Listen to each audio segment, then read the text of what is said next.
গাইবান্ধা সদর উপজেলার এক অসহায় প্রতিবন্ধী শিশু আনসারি মিয়ার জীবনে নতুন আশার আলো নিয়ে এসেছে বসুন্ধরা শুভ সংঘ।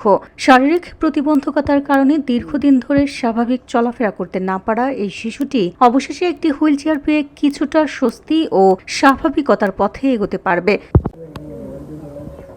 গাইবান্ধা সদর উপজেলা আশ্রয় কেন্দ্রে আনসারি মিয়াকে হুইল চেয়ার তুলে দেন বসুন্ধরা শুভ সংঘ গাইবান্ধা সদর উপজেলার সভাপতি সামিউল বাসির, উপদেষ্টা মোহাম্মদ মঞ্জু মিয়া ও মোহাম্মদ শের আলম।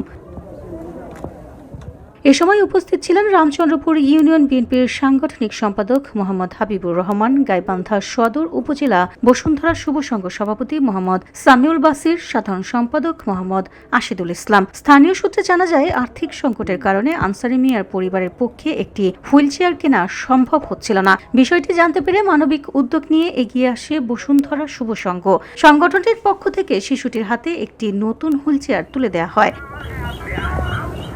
হুইল চেয়ার পেয়ে আনন্দে আপ্লুত আনসারি মিয়া ও তার পরিবার। তারা জানান, এই সহায়তা তাদের জন্য অনেক বড় পাওয়া।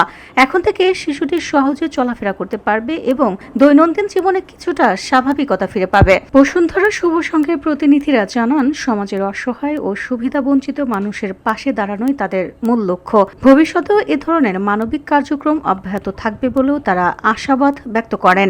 আজ আমরা এক অসহায় প্রতিবন্ধী এক ভাইকে নিয়ে একটি হুইল চেয়ার আমরা দিয়েছি বসুন্ধরা শুভ সংঘ গাইবান্ধা সদর উপজেলার পক্ষ থেকে।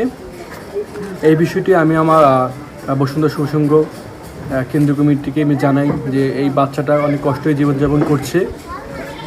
তারা এই কথা শুনতে পেয়ে তারা আমাদেরকে হুইল চেয়ারটি উপহার দিয়েছেন।